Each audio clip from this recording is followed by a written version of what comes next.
Scientists found an entire city of Gianola that was hidden beneath the dense jungles of Mexico for 600 years. It covers 360 hectares, had over 1,000 buildings, 2.5 miles of defensive walls, a network of internal roads, and a well-planned urban layout with temples and ball courts, and separate neighborhoods for the elites and commoners. For centuries, people believed there was just an abandoned fortress there, based on stories passed on from generation to generation. Until recently, there was no way to see how truly huge it was without spending years on the ground. But thanks to the new technology, a remote sensing tool called LiDAR, they got a 3D model of the area in just 2 hours from a plane. Gianola was built between the years 1350 and 1521. It was a crucially important place for the Zapotec people, a group that had lived in the area since around 700 BCE. In Gianola, families lived together in homes with big patios in the middle, surrounded by rooms. When families got bigger, they built more rooms and made their homes larger. The study found that both the leaders and regular people worked together to make the city better. Because Gianola was surrounded by mountains, they used this land wisely and built their houses in a way that fit the slopes and let rainwater flow naturally. This helped keep their homes safe and strong. They were built so well that many of these buildings are still standing, even after hundreds of years. There are 2 pyramids in the center of the city. They may have been used as temples where the priests celebrated rites and ceremonies to their deities. The priests brought offerings to the altars, and the people assembled at the 2 squares that are now sunken. Then, there is also a palace with 64 rooms, some of them with circular columns on several sloped terraces. There are patios with many stairways all connected to each other. The sensing tool also found a round-shaped lookout point on a natural rock, where the Zapotec people could see their foes approaching from a distance. Researchers also noticed 2 circular structures that could have been used to watch the stars and measure time. They also found some tombs, so there was most definitely a city cemetery. By the end of the 1400s, the Zapotec people controlled a large territory on the Pacific coast and had successfully defended their land from the Aztecs, who were trying to take over more territory. They did the almost impossible and survived a 7-month-long siege at Gianola. When they won this conflict and kept control of the southern part of Mesoamerica, the Zapotecs didn't need to live in Gianola anymore. Staying in the mountains had its pros, but they needed fresh water and good farmland to grow food. The small city of Tehuantepec, just 12 miles away, had these conditions, so they moved there just before the Spanish arrived in 1521. Over time, Zapotec traditions started to fade, but their culture didn't disappear completely, and more than 300,000 Zapotec people still live in Oaxaca State in Mexico. They speak their own languages and keep their traditions alive. Creating the 3D model of the lost city is just the beginning of the research. Archaeologists hope that future studies of Gianola will help us learn more about how the Zapotecs were organized, how they ruled their cities, and how they interacted with the Spanish when they arrived. They plan to study all 1,100 buildings found in the LiDAR scan, and it will take a few years. Instead of digging up the ruins, they will use special technology to scan the land and learn more about the city without damaging it. This same tech helped scientists find another massive ancient city that lay hidden beneath the thick green canopy of the Amazon forest. A whole network of houses, plazas, roads, and canals was hiding in the shadow of a mighty volcano. For centuries, many scientists assumed that ancient Amazonian people lived in tiny huts, clearing patches of land to survive. But this city, built 2,500 years ago and inhabited for 1,000 years, proves the opposite. Now, scientists think tens of thousands or even hundreds of thousands of people lived in complex urban societies. Scanning the area found 6,000 rectangular platforms, each measuring around 66 by 33 feet, and standing 6 to 9 feet high. These structures were arranged in clusters around central plazas, with straight roads with perfect right angles and paths connecting them. One of the roads was 16 miles long. Building straight roads like this is far harder than just following the landscape. Some of these roads may have had deep spiritual or ceremonial significance. The volcano's rich soil helped the civilization thrive, but it may also have led to its downfall. Researchers also found signs of threats to the cities, such as ditches that blocked entrances to the settlements. Maybe some people living nearby were trying to get in. The next step for the researchers will be studying the adjoining 116 square miles to know more about this large, complex society that could be bigger than the well-known Mayan societies in Mexico and Central America. Meanwhile, in 1963, a man in Turkey discovered an ancient city while renovating his own house. He knocked down a wall in his basement and found a mysterious room. He kept digging and saw a tunnel. It led to the Derinkuyu underground city. It's one of the deepest multi-level underground settlements in Cappadocia and in all of Turkey. The inhabitants lived on 8 levels and had access to cellars, storage areas, chapels, a school, a study room, and other structures. All floors were connected by an extensive network of tunnels. The underground city was probably built as a shelter. The construction is hiding at 279 feet deep, and you can't see it from the outside. The complex was large enough to shelter about 20,000 people with their livestock and food supplies. There was also a 180-foot ventilation shaft. Archaeologists believe that Phrygians first built the levels. The Romans used and enhanced the structure later. The golden time of Derinkuyu was during the Byzantine era. The next lost and found city appeared only in a few inscriptions and ancient texts, so no one could be sure it really existed. Scientists searched the majority of the coast of Egypt until one archaeologist and his team detected a colossal face looking at them from under the water. The ancient city of Thonis-Heracleion was discovered completely submerged 4 miles off Alexandria's coast. In the ruins of the lost city, there were 64 ships, 700 anchors, and a treasure trove of gold coins. Archaeologists believe the 16-foot-tall statue and the temple remains are the most important findings discovered by the expedition. Back then, the city had ceremonies and celebrations that took place in the Temple of Ammon. The ruins and artifacts were made from granite and diorite, so they were in good condition even after having been in contact with water for centuries. They give people a glimpse into what life was like 2,300 years ago in one of the most important trade ports of the world. The city had a network of canals, sort of like an ancient Egyptian Venice. The canals linked many separate harbors and anchorages. Towers, temples, houses, and other structures were also linked by bridges. Thonis-Heracleion was the country's main port for international trade and the collection of taxes. No one really knows how the city ended up submerged, but archaeologists connect it with natural causes.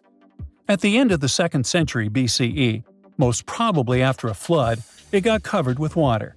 Then Alexandria, the city founded by Alexander the Great, became more glorious than Heracleion. Before Alexandria's fame, Heracleion was the main port of entry to Egypt. So after the tragedy, many ships heading for Heracleion had to change their route and go to Alexandria. Heracleion lost its glory until its discovery in 2000. Whoa! It's a huge flying island right above your head. In the era of AI, you may think it's nothing but a neural network video, but let me tell you that first, it's very much real. 2, if you want, you can as well visit it. It may even hold the key to the El Dorado secret. This place is called Roraima, and it's actually not an island at all. It's a mountain. Due to a number of factors, we get this vision of an island floating somewhere above us. But it's all about the flat top this mountain has. There's no standard peak, so it looks flat and the thick clouds get blended into the skies, thus creating this optical illusion. Despite the advancements in satellite technology and affordable air travel, there are still few places on Earth that feel truly uncharted. Like Mount Roraima is one of them. It's been around for almost 2 billion years, and it's one of the oldest formations on our planet. For comparison, dinosaurs appeared somewhere around 240 million years ago. Some scientists believe that this area used to be a part of the supercontinent called Gondwanaland. And back then, it wasn't yet a mountain. When the supercontinent split apart, the erosion created this magnificent tabletop mountain. But what's interesting about this place is not the age, but the fact that it still looks prehistoric. It's almost untouched.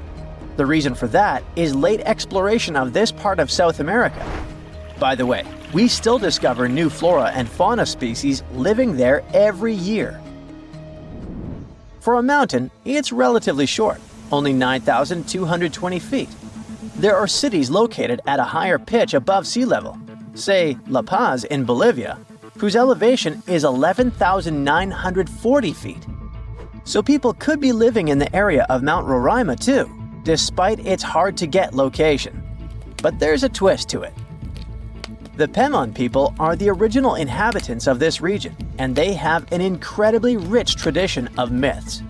For instance, their mythology features deities that live on the tepui, which are flat-topped mountains found in the grasslands. These mountains are considered sacred and are off-limits to the living since they're believed to be the dwelling places of ancestor spirits known as Mawari. So, there are traditions that restrict living in this area, but still, some sources claim that local communities do dwell there. But, obviously, modern problems lie not only in the spirits, but in very much limited job opportunities there. However, guided tours are actually available. So what will you see if you ever dare to visit this place? At the base of the mountain lies an evergreen rainforest featuring trees that range in height from 82 to 150 feet, with some specimens reaching up to 200 feet. Some of them are endemic for sure, meaning that it's the only place in the world where you can find them. Like, you can find orchids as large as a medium-sized tree. It's not a surprise because due to the remoteness of this place, species here may have followed a completely different evolutionary trail, unlike most of the flora and fauna on our planet. Next, you have all the chances to stumble upon a waterfall at the base of Roraima that's been flowing for millions of years. Fun fact, there are no rivers on Roraima summit, but the rainfall seeping through the porous rocks create this incredible view. All combined together make it look like some lost world, right? By the way, Sir Arthur Conan Doyle was inspired by Tepui, these tabletop mountains, when he was writing his The Lost World novel. Yep, it's not only Sherlock he was famous for. Among these natural wonders, Roraima stands out as the most accessible tepui. There are more similar formations, but they're way less trek-friendly. Yeah, amongst other mountains, Roraima may be the easiest to get to, but still, it is very hard to get there, even taking into account all the modern technologies. So, how did the discovery happen? Hard to say for sure, but there is a theory backed up by official records. Back in the 16th century, here was this Sir Walter Raleigh. Look at his fancy collar and mustache. He was one of the most important people during the Elizabethan period. In 1594, he got to know about a great golden city near the Karoni River. That idea stuck in his mind. Maybe it was something like a get-rich-quick scheme for him. Anyways, 1 year later, he went to explore what is now Guyana and eastern Venezuela, and he described precisely Mount Roraima. On March 22, 1595, an English fleet led by Walter Raleigh showed up off the coast of Trinidad. Raleigh tried to make nice with the Spanish settlers there by trading and even inviting them aboard his ships for some entertainment. After a few drinks, the Spaniards opened up about a person having some particular activities in Guyana, sharing insights about the land's geography and the treasures they believed were hidden inland. Fast forward to April 7th, Raleigh pulled off a surprise attack on the town of San Jose and managed to capture this very person. After squeezing him for information, Raleigh declared his own plan to head into Guyana on a quest for the legendary Golden City. Since his ships couldn't navigate the narrow channels of the Orinoco Delta, Raleigh had his carpenters modify one of them, likely a galleass, to only draw 5 feet of water. This ship could carry 60 men, while another 40 were split among smaller boats. Progress was slow as they navigated through the delta, getting lost in what Raleigh described as a labyrinth of rivers. Eventually, they made their way to the Caño Manamo, and then into the main Orinoco River. A bit further upstream, where the Orinoco meets the Caroni, Raleigh encountered a native chief named Topiawari, and they hit it off. Topiawari revealed that his people had been pushed out of inland Guyana by a fierce tribe from the west. This fed into the prevailing belief, shared by both the Spanish and Raleigh, that El Dorado was home to runaway Incas from Peru. Topiawari also mentioned that the invading tribe was rich in gold, claiming that their nearest town, just a 4-day trek south, was the source of gold plates that were being traded far and wide. But he hinted that even finer treasures lay deeper in the land.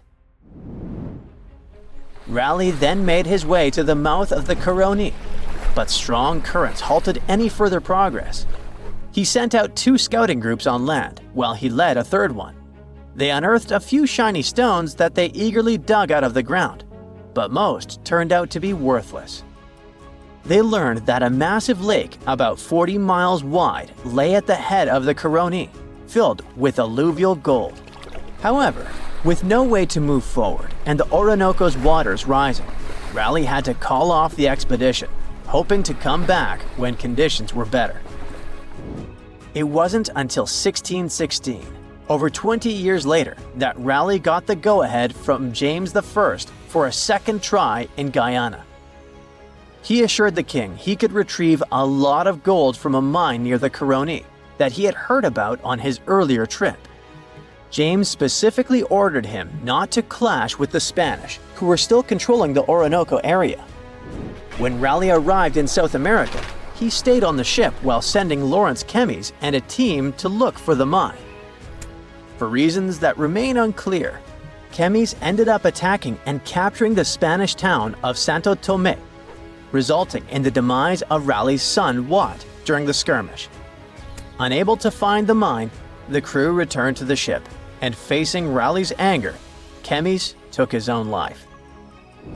Back in England, Raleigh was put on trial for allegedly lying about the mine and trying to provoke a conflict with Spain, which ultimately led to his execution. Or maybe those were the Maori spirits who didn't appreciate the intrusion. Humans invest a lot of time and money exploring the unknown. First outer space, then the ocean floor. But there's another frontier we're trying to conquer. Scientists call it the deep frontier. I'm talking about how far down to the Earth's core we've made it so far. During the 60s, humans tried digging the deepest man-made hole on Earth. This took us deep into the Arctic Circle. What later became known as the super deep borehole is also the deepest artificial point on Earth, reaching the depth of 40,230 feet. It took 20 years to drill this far into the Earth's crust, and researchers say this is only about 1/3 of the way through to the mantle. Here's a quick anatomy of our planet. If the Earth is like an onion, the crust is like the thick skin of this onion. This part is only 25 miles thick. Beyond this is the 1,800-mile deep mantle, and after that, right at the center of the Earth, is the core, which is made up of 2 layers, inner and outer. Now, can you guess where on the planet the crust is at its thinnest? On the ocean floor. When American scientists understood that, they started drilling holes on the seabed. This gave way to Project Mohole. It began in 1961, but their technology to drill deep holes on the ocean was really bad. They had to improvise. They installed a system of propellers along the sides of their drill ship to keep it steady over the hole. The main challenge was to drill as vertically as possible. Otherwise, that deep hole would look more like a deep maze. Both the Kola Super Deep Borehole project and the Project Mohole came to an official stop in the years that followed. But hey, humans have built some pretty deep stuff underground. In 1963, a Turkish man took a swing with his sledgehammer to improve his basement and discovered a tunnel. That tunnel entrance led to more openings that connected a multitude of halls and chambers. He didn't know it, but he had discovered Derinkuyu. This once lost city was up to 18 stories tall and 200 feet deep. The city was large enough to host 20,000 people, and it was simply standing beneath Cappadocia in Turkey the whole time. Cappadocia hosts hundreds of subterranean dwellings. 40 of these underground cities are at least 2 stories high, but none of them are as huge as Derinkuyu. There's not a lot of historical accounts of how Derinkuyu was born. Some speculate that the oldest part of the complex was dug about 2000 BCE by the Hittites. The Hittites were an Indo-European civilization who formed one of the first major civilizations of the Bronze Age in West Asia. Scholars think they built this underground city to protect themselves from invasion. Others think it was actually the Christians who built the city in the 1st century CE. They speculate that it could have been constructed to protect people from the intense temperature variations, extreme heat in summer and freezing cold in winter. Geographically, the terrain under Cappadocia is great for building. The rocks are soft, which makes tunneling easier. For that same reason, opening large caves underground is fragile. That's why most chambers have pillars that support them. On the bright side, and we are, none of the floors at Derinkuyu have ever collapsed. The builders of Derinkuyu thought of everything. The city was shut off from the world by huge rocks that hid its entrance. It was ventilated by a total of more than 15,000 shafts, around 10 centimeters wide. This way, they guaranteed enough breathing air in the upper levels in a way that they ended up being used as the living and sleeping quarters. The lower levels of this impressive maze were mainly used for storage. But honestly, they had it all: a room for a wine press, for domestic animals, small religious buildings. They certainly didn't spare any efforts to make that underground city as complete as an above-ground one. Now, speaking of impressive underground stuff, Switzerland has the longest tunnel in the world, built here on the Swiss Alps. This absurdly huge tunnel was built over 8,000 feet below the surface. Check this out. This is what the Gotthard-based tunnel looks like. The first idea to build the tunnel was put forward as early as 1947, but construction only officially began in 1999. It took them years to approve the project and then scout for the perfect location. Even so, the 73 different rock types that compose Massif turned the construction into a real challenge. Some of the rocks were as hard as granite, and others were as soft as sandstone. This meant they needed different approaches and equipment so the whole thing wouldn't crumble down. Overall, they had to excavate about 28 million metric tons of rock to make way for the tunnel. There were many other challenges to build that far into the earth. The deeper into the mountain they got, the hotter the temperatures were. Since there's no natural ventilation, temperatures would get as high as 115 degrees Fahrenheit, making it really hard for workers to endure. The tunnel stretches for 35 miles from one end to the other. During the construction, workers had to use 4 massive tunnel boring machines, aka moles, to penetrate through the massif. Each of these moles was around 1,400 feet long. But that was one of the best things they could do, since these machines limit the disturbance to the surrounding ground and help to produce a smooth tunnel wall. You'd never guess that the world's deepest basement belongs to the Sydney Opera House in Australia. The building goes as deep underground as it grows above ground. But this basement isn't just the Opera House's foundation, it's a parking lot. This unique parking garage penetrates 120 feet underground, or 12 stories deep, while most car parks are only 4 or 5 stories deep. But that's not all that makes it unique. You see, if they decided to build a normal rectangular parking space, this would end up eliminating a bunch of possible parking spaces. And since they wanted to maximize the space they had available, they had to come up with some superb structure. First, they opened up a man-made cavern to make that dream possible. Then they had to come up with a design. That's what led to the donut-shaped cavern, or what engineers call a double helix. This design shocked the engineering community for its innovative approach. But hey, it worked! Today, there is space for over 1,000 cars down there, which seems about right for an opera house. Let's wow once again real quick. Some underground structures may take up to an hour to reach. Take this gold mine in South Africa that lies around 2.5 miles below the surface. Yeah, you may think, hey, it's just a couple of miles, why does it take an hour to get there? But the conditions are hard and it's not for the weak. But Milan Ladina, an Ecuadorian runner, even completed a half marathon there, despite temperatures reaching 104 degrees Fahrenheit, high humidity at 80%, and an atmospheric pressure of 1.4, comparable to what divers experience 5 meters under the sea. Yikes. Back in December 2012, a lot of people were freaking out over the idea that the world might end in some catastrophic event. And it was all thanks to the famous Maya calendar. This ancient way of tracking time had been the subject of endless speculation. But one of its biggest mysteries was definitely an 819-day count found in some versions of the calendar. No one could explain why it was there or how it worked, until recently, when a group of researchers from Cambridge might have finally cracked the code. First things first, how does the Maya calendar work? So the system the Maya civilization used to track days was based on something we now call the calendar round. Think of it like 3 interlocking gears. These are 3 cycles working together. The first is a 365-day solar year, known as Hab. The second is a cycle of 20 names. And the third is a cycle of 13 numbers, which forms a 260-day sacred calendar, called Solkeen. Just like we'd say something like December 25th, 2025, they named their days based on how these 3 cycles lined up.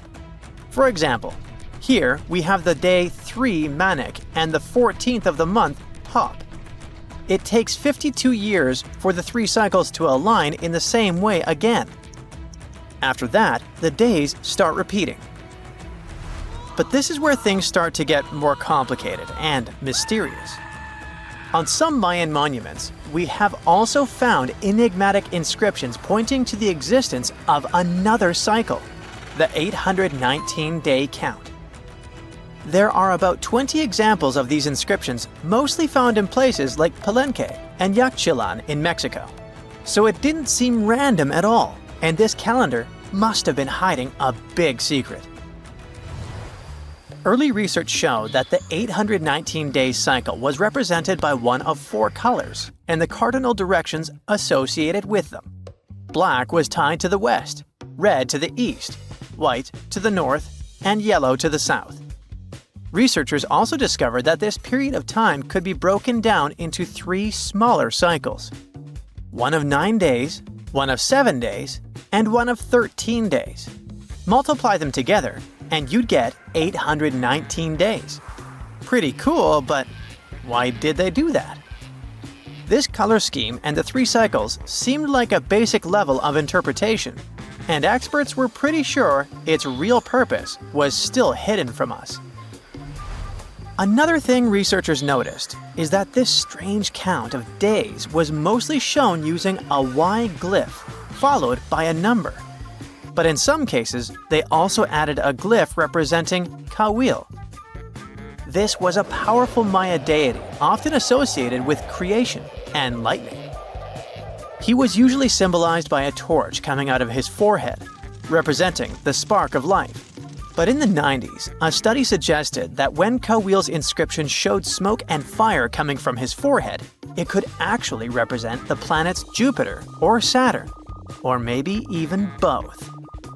Wait, that means that the 819 days count could be linked to both planets in some way. From there, research focused on figuring out what that link might be. The first conclusion is that this calendar might have helped the Maya track the movements of those planets in some way. Then they started noticing something interesting. These cycles could be specifically tied to the synodic periods of Jupiter and Saturn. By synodic periods, we mean the time it takes for a celestial body, like a planet, to return to the same or nearly the same position as seen from Earth. While this possibility was pretty exciting, something didn't quite add up. Each planet moves very differently, and trying to fit multiple planets into an 819-day span just didn't seem to work. In other words, this 4-part color-coded calendar system was simply too short to align perfectly with the synodic periods of the visible planets. So it looks like we're back to square one. This mystery had people scratching their heads for ages, until 2023, when specialists realized they might have been looking at it all wrong. Researchers actually needed to shift their perspective. Instead of seeing this system as 819 days, they needed to consider the number as representing timelines. And this period of time could be just a small part of a much, much bigger calendar. You see, as we said earlier, this cycle seemed to track the period when a planet became visible to people on Earth. To prove that these 819 cycles were timelines, not actual days, researchers needed a planet that could serve as a starting point to back up their theory. In this case, it was Mercury. And there's a pretty simple reason for that. Mercury's synodic period is 117 days, which fits perfectly into the calendar count. I mean, if you take 1819 and divide by 117, you get the number 7. So, Mercury is the only visible planet whose synodic cycle fits neatly into this period as whole numbers. Perfect. Now they had a solid starting point. From there, they needed to expand the calendar by increasing its length to 20 periods of 819 days. Suddenly, a pattern emerges. And just like that, all the synodic cycles of the planets fit perfectly into the system.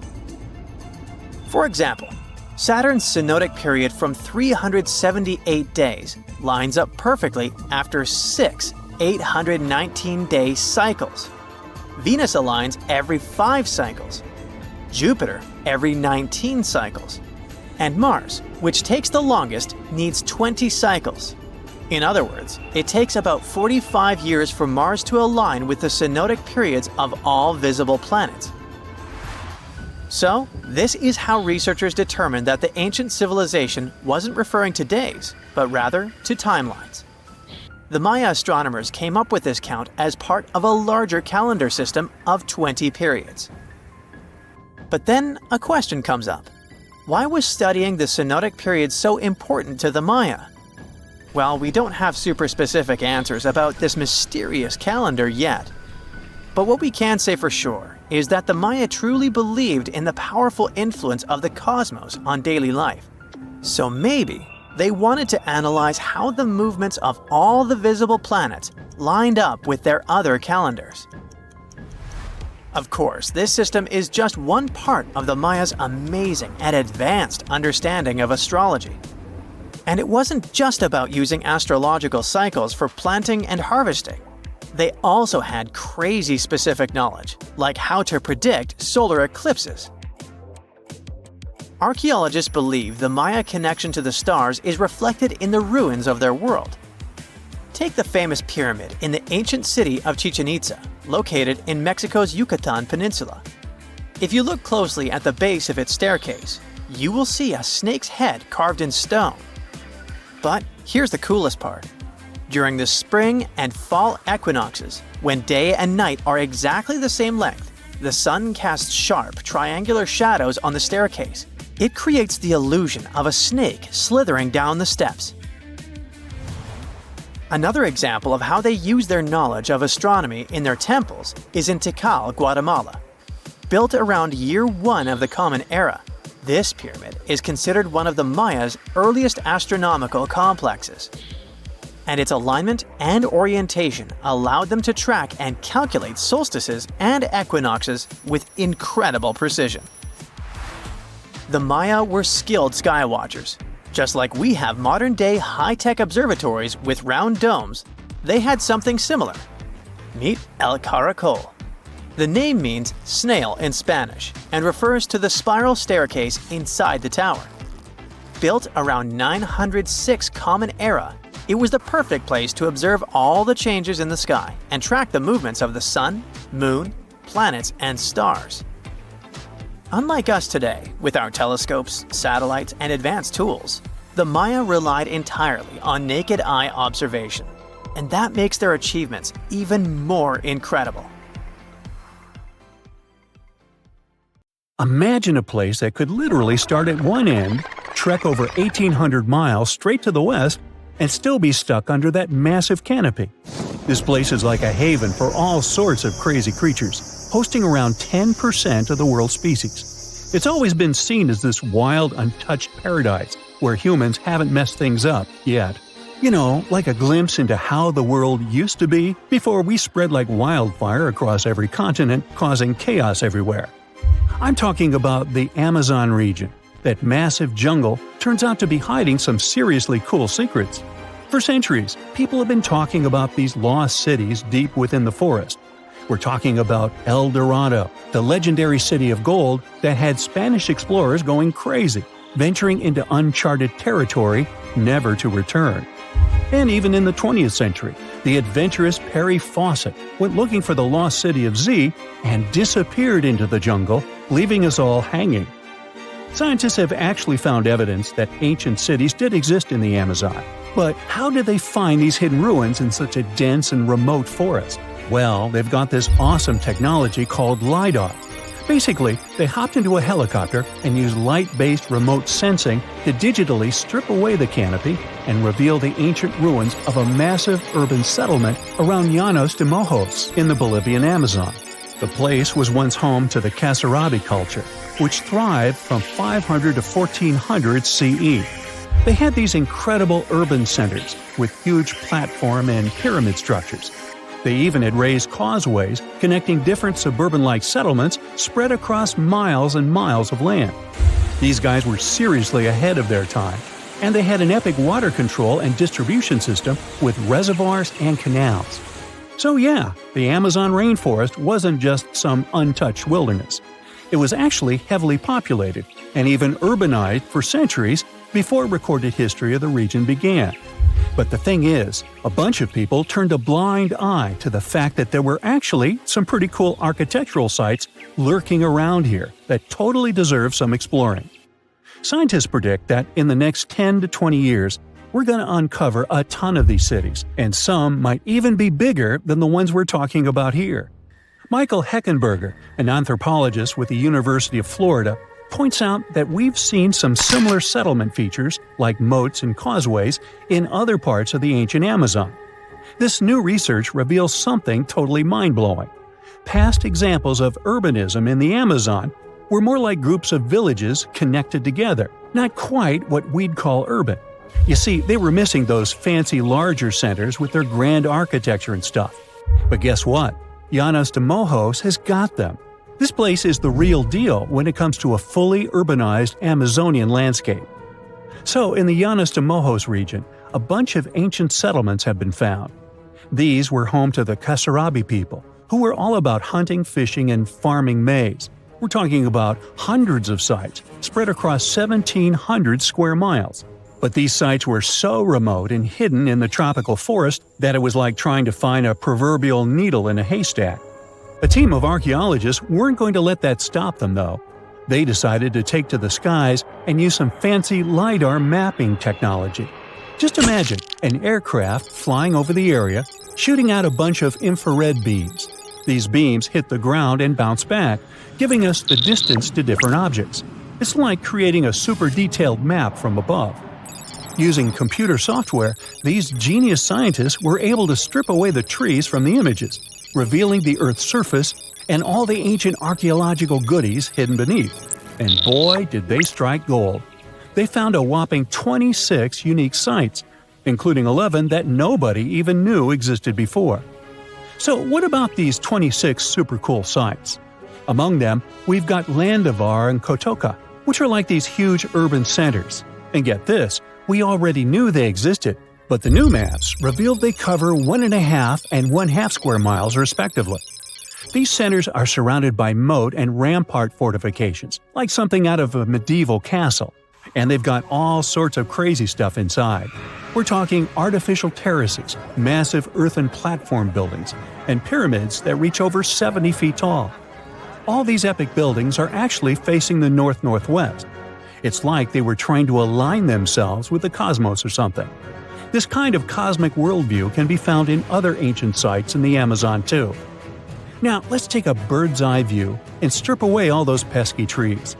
We can see these two centers in all their glory, and they're actually connected to a whole network of settlements through a bunch of causeways. Picture it like spokes on a wheel, stretching out for miles. Canals also stretch out from these main centers and connect to rivers and Laguna San Jose. It's like they had their own water delivery system going on. These ancient guys totally reshaped the whole landscape with their crazy cosmology. The only bummer is that their impressive architecture was made from mud brick. While it looked amazing back then, it just wasn't as durable as the limestone used by the Maya. What happened to the Kasarabi and their settlements is still a big mystery. But based on dating at the sites, it looked like they disappeared around 1400 CE, way before Europeans arrived in the Amazon. One theory is that a massive drought hit the region and messed everything up. The researchers found these massive water reservoirs at various sites, which is pretty interesting, considering how rainy the Amazon is known to be. Who knows if they were for drinking water or farming fish and turtles? But hey, severe droughts have happened in the past, and it only takes a couple of bad harvests to make people pack up and move on. What's even more interesting is that these communities thrived in the same area where this guy Fawcett we mentioned before went missing while searching for his lost city of Z. Maybe he was onto something after all. This is how it was. Fawcett stumbled upon this super cool document called Manuscript 512 at the National Library of Brazil. It's believed to have been written by a Portuguese explorer. Now, according to this document, back in 1753, a group of explorers discovered the remains of an ancient city. It had arches, a statue, and even a temple with hieroglyphs. But the document didn't spill the beans on where this city was located. So Fawcett got all hyped up about finding this city and made it his secondary mission after his main goal of finding something called Z. At one point, he had to come back to Britain to run some errands, but in 1920 he decided to give it another shot. Fawcett went on a personal expedition to find the city, but it was unsuccessful. 5 years later, Fawcett, his son Jack, and their buddy Raleigh Rimmel disappeared in the Mato Grosso jungle. Some researchers think that Fawcett might have been influenced by info he got from indigenous folks about this place called Kohikagu. Turns out Kohikagu was discovered by Westerners in 1925, and it had the ruins of 20 towns and villages. Up to 50,000 people might have lived here. And get this, the discovery of other earthworks in southern Amazonia totally supports Fawcett's theory. In 2005, an American journalist wrote an article about Fawcett's crazy expeditions and discoveries. He called it The Lost City of Z. Catchy, right? Well, in 2009, he turned that article into a book with the same name. And in 2016, the super talented writer-director James Gray made it into a movie.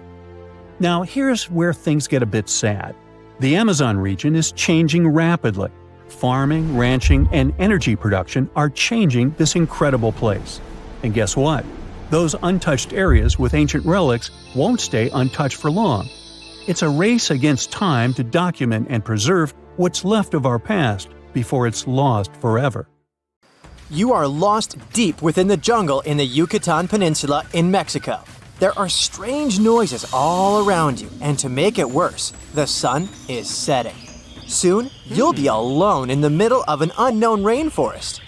Guess it was a pretty bad idea to come looking for El Dorado on your own, wasn't it? You keep walking as fast as you can, when suddenly, wait! What's this you're seeing? It looks like large stairways made out of stone. This definitely doesn't look natural, so you take a picture. Maybe you didn't strike gold, but you might have just found something relevant. Congratulations! You found Akamtun, a long-lost Mayan city, hidden 37 miles into the jungle. The name literally translates to stone column. Stone was probably in at the time, so these guys used a lot of it to build their pyramids, houses, and even ball courts. If you ever thought that Europeans invented ball games, think twice. Mayans loved to play ball games for recreational purposes. Ancamtun is part of a series of other long-lost Mayan cities that are being discovered with the help of new technology nowadays. We'll talk more about the other ones in a jiffy. Perhaps the biggest surprise of this one is that it was surrounded by wetlands, which is why the city was built on high ground. The city was monumental, covering an area of over 120 acres. That would be as big as 90 football fields right next to each other. Scientists have found proof that Ancamtun had pyramids of up to 49 feet high, and that it was likely an important social hub between 250 and 1000 CE. This is definitely a game changer. But lost Mayan cities began to be unearthed in the 19th century. Modern technologies, such as LiDAR imaging, help archaeologists see through dense canopies of the forests.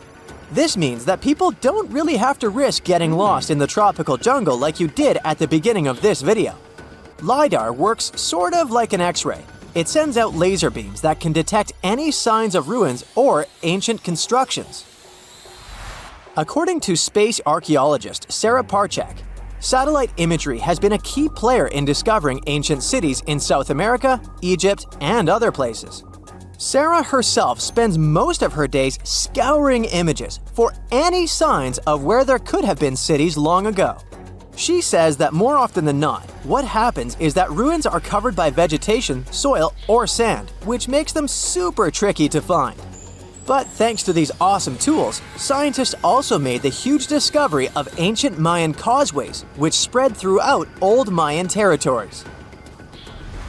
I mean, take a look at these roadways. You'd expect to see ruins like this in places such as Portugal, England, or the United States. I'm talking about 130 feet wide roads painted white to help travelers journey through the nighttime. Scientists recently unearthed a 110-mile network of roads such as these, and they think this dates back to before the first registered Mayan highways we've known so far. These roadways, which sometimes ran over the swampy ground and were even elevated at times, are being called the world's first superhighways. Even if there is no registry of animal-powered vehicles, it's believed that the Maya used them to travel around a network of possible 964 settlements. They were built like a huge spiderweb, and from what archaeologists have gathered, this huge system of roads worked to connect a big system of economic and social interactions between Mayan cities. This completely debunks the traditional idea that the Mayan pre-classic period, which dates back to 2000 BCE, was made of small, tribal settlements. Imagine the manpower and engineering ability you need to muster to build something close to these white highways.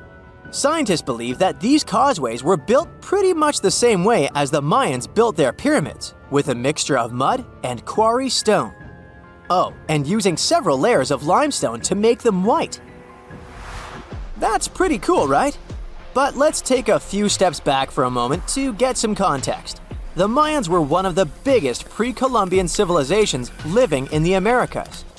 Until now, experts believe that at its apex, the Mayan civilization consisted of over 40 cities with a population of millions of people. That's a lot of folks. Their civilization spanned Mexico's Yucatan Peninsula, Guatemala, and Belize. And they survived mainly on agriculture. The thing is, the Yucatan Peninsula was an extremely difficult place to grow crops. So the Mayans had to develop a complex irrigation system in most of their cities. They built a series of ceremonial buildings, pyramids, and plazas. The Mayans might have been keen pyramid builders, but they also developed an advanced astronomical system. With whatever ancient technology they had, they were able to predict the exact location of planets such as Venus and Mars, as well as the exact dates of eclipses. If you've ever seen examples of ancient Mayan cities, this is Tikal. Located at the heart of the Guatemalan jungle, Tikal is believed to have been the capital of the ancient Mayan conquest state. At its height, it was comparable in importance to cities such as London or New York in today's world. It's composed of a series of complex monuments. The North Acropolis is one of Tikal's most ancient complexes of monuments. Built solely by human hands around 350 BCE, it served as the resting place of kings and chiefs. Its monuments are up to 200 feet high. Back in the day, the step pyramid temples were painted a beautiful red. Mayans loved that color. Today, of course, you'll only see the limestone. Then there's Chichen Itza. It's got one of the best preserved pyramids on Earth to date. Located in Mexico's Yucatan state, this Mayan city is well over 1,500 years old. At its peak, it was home to 35,000 people. The site covers 4 square miles of land. The highlight is El Castillo, a tremendous step-like temple standing 80 feet above ground. Its most peculiar feature is that it has 91 steps up each of its 4 sides, including the upper platform, which makes for 365 steps, the same number of days as the solar year. You can see that these folks were a pretty big deal, huh? That's why nobody can really understand what happened to them. There's a big lack of evidence on the decline of this almighty empire. What could have been the cause of their demise? Was it a drought? New research in 2017 did bring some new discoveries into the mix. Using data from a site at Ceibal, located at southwest of Tikal, scientists analyzed radiocarbon data from ceramics and archaeological excavations to extract new information about the unexpected demise of this great civilization. The information shows that instead of a sudden collapse, the Mayans most likely fell in waves of social instability and political crises. These events are believed to have deteriorated Mayan city centers and began causing the dispersion of the Mayan population. It's hard to pinpoint the exact causes, though. But hey, recent discoveries are shedding a big light on humanity's past. Not only about the Mayan Empire, but about other long-lost civilizations of South America. A major recent discovery in Brazil was done using satellite imaging technology and is also shocking scientists. Some images from near the Xingu River, also in the Amazon, suggest that cities of millions of people might have existed inside the jungle, way before our modern civilization ever existed. I mean, if this doesn't shock you, I don't know what will. Satellite imagery also detected a network of trenches dating back to 200 and 1200 CE in the Bolivian Amazon forest. These proofs suggest settlements that could have supported around 60,000 people right in the middle of the Amazon forest. When researchers from the University of Florida went on ground to check the satellite information, they were shocked to find several mounds that were accompanied by ditches and geoglyphs. Archaeologists also found remnants of carefully designed walls centered around plazas, much like the type of construction done by the ancient Mayans.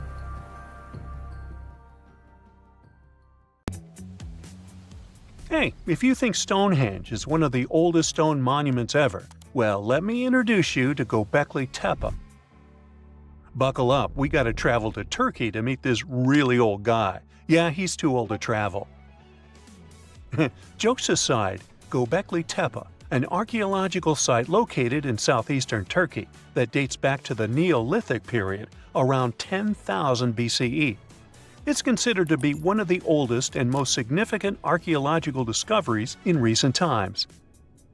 The site consists of a series of circular and rectangular structures made of stone pillars. Yeah, it does look like its younger brother Stonehenge. Some of those pillars are decorated with intricate carvings of animals and other symbols. Now, you maybe wonder, hey, why on earth did they make such a fascinating building? What was its purpose? Sorry, I got no answer for that.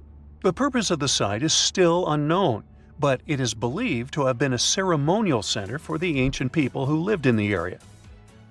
The discovery of Göbekli Tepe has challenged long-held beliefs about the development of human civilization, as it suggests that complex societies may have emerged much earlier than previously thought. Okay, pack your stuff, our travel's just started. Next destination, Masada. It's an ancient fortress located in Israel on a plateau overlooking the Dead Sea. Hey, look at that view, spectacular, huh? It was built by King Herod the Great in the 1st century BCE. and it was very smartly built. Within the fortress, there were various facilities such as storehouses, barracks, a palace, and a set of cisterns capable of holding approximately 40,000 cubic meters of rainwater.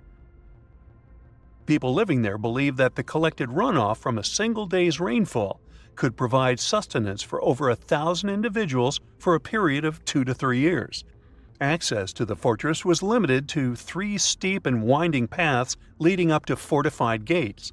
Still, at one point, the fortress was occupied by people who had fled Jerusalem after the city was captured by the Romans.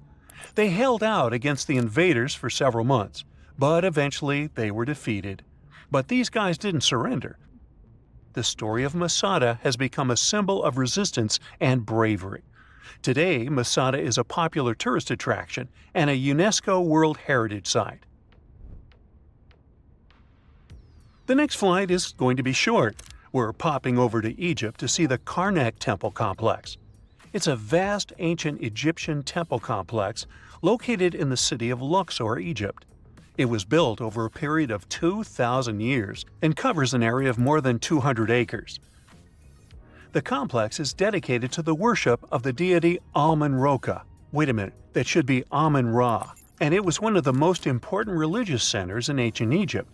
The Karnak Temple consists of several temples, chapels, and other buildings, including the Great Temple of Amun, the Temple of Khonsu, and the Temple of Ptah. Ptah! The Great Temple of Amun is the largest and most impressive temple in the complex, with massive columns, statues, and other decorations. One of the most famous features of the Karnak Temple complex is the Avenue of Sphinxes, which is a long avenue lined with Sphinx statues that leads from the entrance of the complex to the Great Temple of Amun.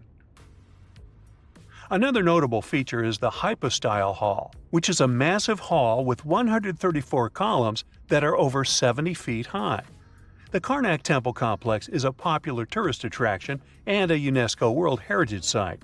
It's considered one of the most important archaeological sites in Egypt and provides a fascinating glimpse into the religion and culture of ancient Egypt. Hey, we can't hop on the next flight and leave Egypt until we see the Pyramid of Djoser. It has another name, by the way. It's also known as the Step Pyramid. This ancient Egyptian site is located in Saqqara. It was built during the 27th century BCE for the pharaoh Djoser by his architect Imhotep, who is considered one of the most important figures in Egyptian history. People believe this pyramid is the first monumental structure built entirely of stone and is an important example of early Egyptian architecture. The pyramid originally stood at 203 feet tall and was surrounded by a complex of buildings and courtyards. It was constructed in 6 layers, each smaller than the one below it, giving it the distinctive step-like appearance. The pyramid was used as a burial place for Pharaoh Djoser and was surrounded by a vast necropolis that contained the tombs of many other important officials. The Grateful Dead? The Pyramid of Djoser has several renovations and additions over the centuries, including the addition of a limestone casing that covered the original step structure. However, much of the pyramid was destroyed over time, and today only the central core remains. Despite this, it remains an important archaeological site and a popular tourist attraction in Egypt. Alrighty, we're ready to move on. There's one more pretty recent discovery we gotta see today. The Tower of Jericho was only discovered during excavations in the 1950s and 60s. It's an ancient stone tower located in the city of Jericho in the West Bank. Just like Göbekli Tepe, this one is believed to be one of the oldest stone structures in the world, dating back to approximately 8000 BCE. The tower stands at over 28 feet tall. It's made up of 2 main sections, an inner tower and an outer tower, which are connected by a series of stairs. The purpose of the Tower of Jericho is not entirely clear, but it is believed to have served as a defensive structure or a watchtower. It may have also had religious significance, as it was located near a sacred spring. The Tower of Jericho is a significant archaeological site and has provided valuable insights into the early history of human civilization. It's open to visitors and is a popular destination for tourists interested in ancient history. Now, this ancient site even got attention from Netflix, and they made a movie where the action takes place in Mohenjo-daro. This site was a major center of the Indus Valley civilization in present-day Pakistan. Mohenjo-daro was one of the largest cities of the ancient world, with a population estimated to have been around 40,000 in its peak. Trust me, that must have been a crazy megalopolis back then. The city was notable for its advanced urban planning, with sophisticated drainage and sanitation systems, and its impressive architecture, including the Great Bath and the Granary. Mohenjo-daro was abandoned around 1900 BCE, and its ruins were only rediscovered in the 1920s. Today, it is a UNESCO World Heritage Site and an important archaeological site for the study of ancient South Asian civilization. We're heading to a teeny-tiny country that has quite an impressive history. Welcome to Malta. The Tzigantsia Temples are a Neolithic site located on the Mediterranean island of Gozo. They're probably one of the oldest freestanding structures in the world, dating back to around 3600 to 3200 BCE. The temples consist of two megalithic structures, each with multiple rooms and altars. The name Tzigantsia means giant tower in Maltese, as people believe that only giants could have built such massive structures.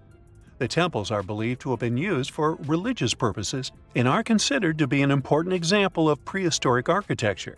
They were added to the UNESCO World Heritage List in 1980. Well, you must be pretty tired, but there's one more place we gotta visit today. Our plane is already landing in Armenia, and we're here to see the Temple of Garni. Look, this one is well preserved. This temple dates back to the 1st century CE. It was built by King Tiridates I as a dedication to the sun deity Mir. Sadly, the temple was destroyed in the 17th century during an earthquake, which is quite a common thing for this area, but it was later reconstructed in the 20th century. Today, it's a popular tourist attraction and is also listed as a UNESCO World Heritage Site. You hear the word Paris, and a picture of the Eiffel Tower comes straight into your mind, or croissants. Or maybe you imagine going on a romantic stroll in the city of love, or croissants. But not many know that right below the bustling city of Paris, there is a series of underground passages, the catacombs. They're home to the remains of more than 6 million people. Whoa! But it wasn't always like that. Paris used to be a vast swamp. It was because most of the city was submerged in water at one time. Due to this, once the areas rose to the surface, the ground became rich in minerals, the most important being limestone. To extract it and use it to develop Paris, underground mines were dug up somewhere around the 14th century. They were dug horizontally to prevent collapse and to deal with the weight of the ceiling. Most of these mines were set up on the right side of the River Seine. Soon, Paris started expanding beyond its old city walls. Here's where it got tricky. The city started building on top of the land where they had dug all those tunnels.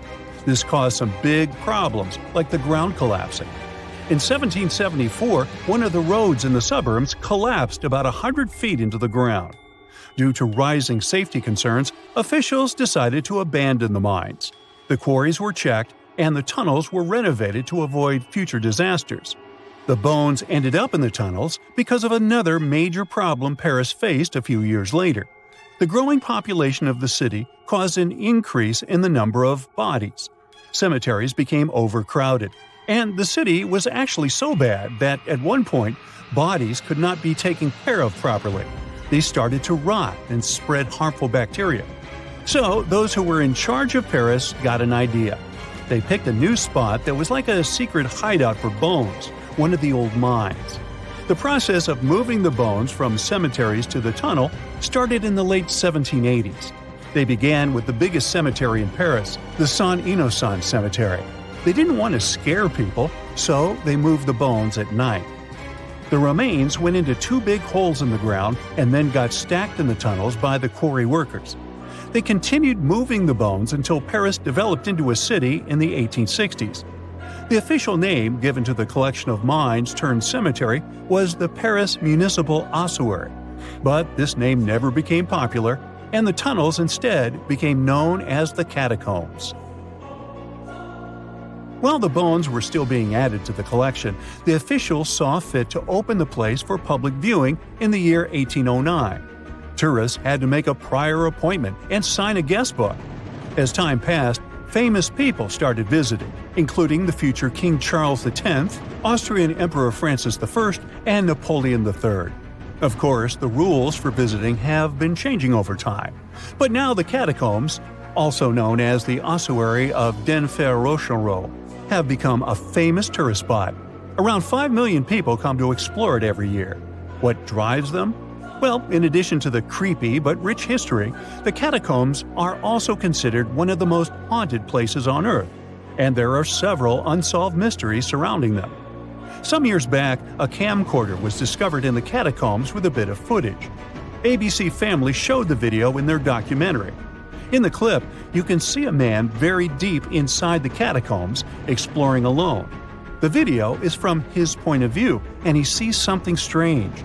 He runs away terrified and eventually drops his camera. What happened to this man is still unknown. He was never found or identified. There are also reports of people getting lost in the catacombs, the most famous being a doorkeeper who got lost in 1793. His body was found 11 years later near an exit. How he passed away remains a mystery. There are also some not-so-eerie but equally strange mysteries surrounding the catacombs. There are people who like exploring the tunnels on their own. They're known as cataphiles. These people go into the quarries that have been abandoned to the public and long forgotten. Some explorers discovered secret water pools in the abandoned areas, and people would go to take a dip there.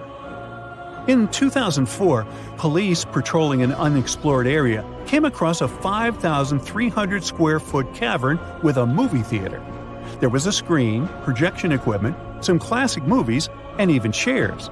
There was also a restaurant-like setting nearby, 3 telephone lines, and, well, electricity, which hinted that a group of people had been living there or regularly visiting. But when the police came back 3 days later with experts to find the source of the electricity, they found that the wire had been cut off. Only a note was left behind: "Do not try to find us." Such enthusiasts existed in the past, too. Once, a Parisian farmer did the same and came across button mushrooms growing in the catacombs. He saw an opportunity to make easy money, and he actually created mushroom farms in the tunnels. He even got official permission for it. By 1950, 100 farmers had been working inside growing mushrooms. There's also a scary legend about the catacombs that some people believe in. According to it, at midnight, unexplainable voices can be heard in the catacombs. They try to convince people to go further inside the catacombs until they can't find their way out. There's no strong evidence whether this story is true or not, but thinking about it is still scary. Due to safety issues, today only a small part of the catacombs can be legally toured by the public, less than 2 miles, while the catacombs go on for 200 miles. And still, the tour is an hour long, and it perfectly captures what's worth seeing. Solo traveling is extremely dangerous, as there is the possibility of getting lost. No thanks. In 2017, 2 teenagers entered the system through a secret passage. They were found 3 days later and had to be treated for hypothermia. The tunnels, damp and old, have an average temperature of 59 degrees Fahrenheit. Keep in mind that the entrance alone is uncomfortable enough to turn some people away. To get inside, you have to go down a winding staircase that takes you a little more than 65 feet below the surface. In the beginning, you find yourself in a well-lit room filled with interesting information and displays. But as you move forward, the place gets eerily silent. You pass through a creepy entrance that boldly declares this in French, which when translated English is something like, "Stop, this is the Empire of Doom." It's not exactly a warm welcome, and that's because the Paris catacombs are known for their haunted reputation.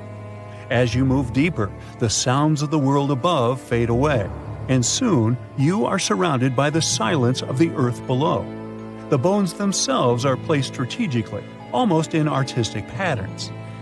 This was the idea of a man who was once in charge of the place. He turned the bones into a kind of underground museum with cool structures like columns, plaques, altars, and even some weirdly shaped forms that some people consider art.